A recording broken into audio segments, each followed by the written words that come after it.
at any given point. It was very obvious to me that to do it well and for it to become like a business, it would have needed to be done in a different manner, per se. To give a little bit of context to that, my experience with social media content management comes from a very grassroots sort of organic content, social media growth perspective, because I had this whole life that I just packed up into a camper for a full-time travel lifestyle.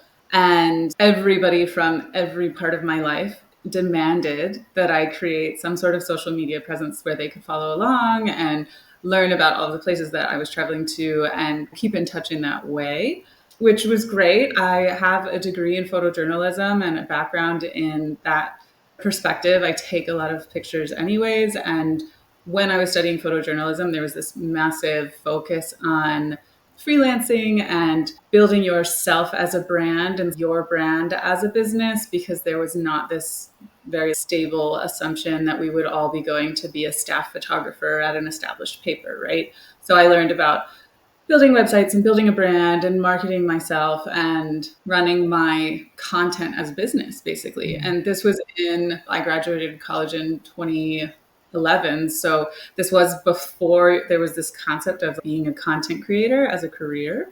But effectively, they were handing us all of the tools when they were saying, oh, you're going to be a freelancer, probably. Those are a lot of the tools that you need to be a content creator and to think about your content and your image as a brand and a business and how you market that and all of the pieces that go into it, which involve all sorts of things. But specifically in the content creation that I was doing for my travels, a lot of that was really focused on building a community and building a network and engagement. And it wasn't for profit reasons necessarily. It was actually because it was deeply beneficial to me in my travels.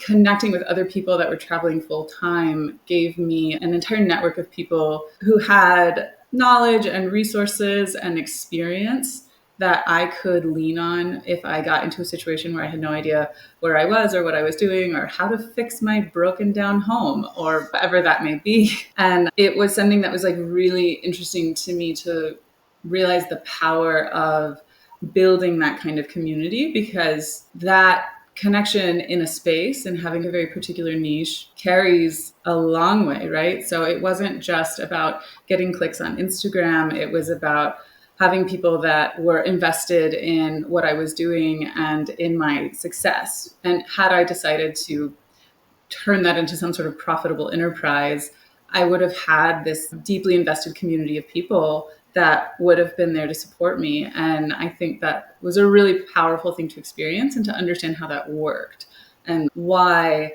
having very consistent posting and why having a message and like a style and something that was recognizable and connected with a very specific group of people was important, because it connected me with people that they shared my values, they shared my lived experience, and for what I was getting out of it, that was really powerful to have this connection with young people that were traveling full time in some sort of mobile home, whether it was like people living in sailboats, people living in vans. It's a very alternative lifestyle, and there's not a lot of structural support for living that way from the bigger societal picture, right? Like it's hard to get insurance. It's hard to figure out how to get healthcare. It's hard to figure out where to get your mail. And suddenly you're like on the internet investing in this community of people, like begging for questions to be answered because there's no clear cut path for that. Or at the time that I was doing it, there wasn't. So it was definitely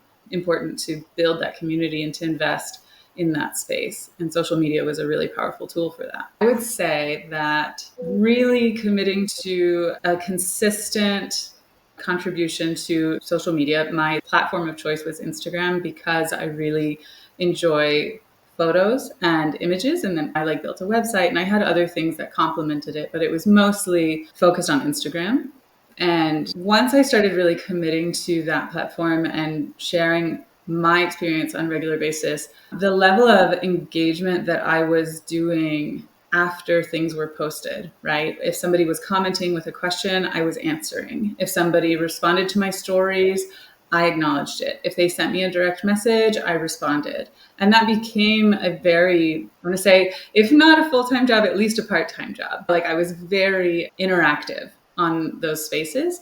So not only was it about posting consistently on a daily basis, if possible, but it was also about engaging with people once they were engaging with that content and building those relationships. Because for me, it was really this foundation of relationships and investing in other people's stories as much as they were investing in mine. And with that level of engagement and that commitment to relationship building, I would say within the span of 4 to 6 months, I could have confidently built out a pretty substantial list of people who I knew by name. I knew what kind of travel they were doing. I knew where they were in the country. I could have probably met up with them if I was passing through.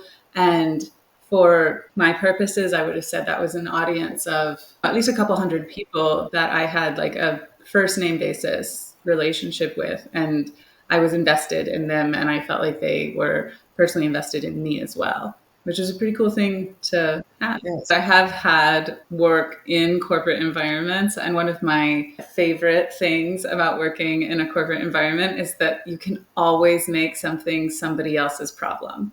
Like I did my part, but we have fragmented the responsibility out so dramatically that like this complaint, I can find a way to make it somebody else's problem, which is like, it's like a very lazy approach to dealing with issues.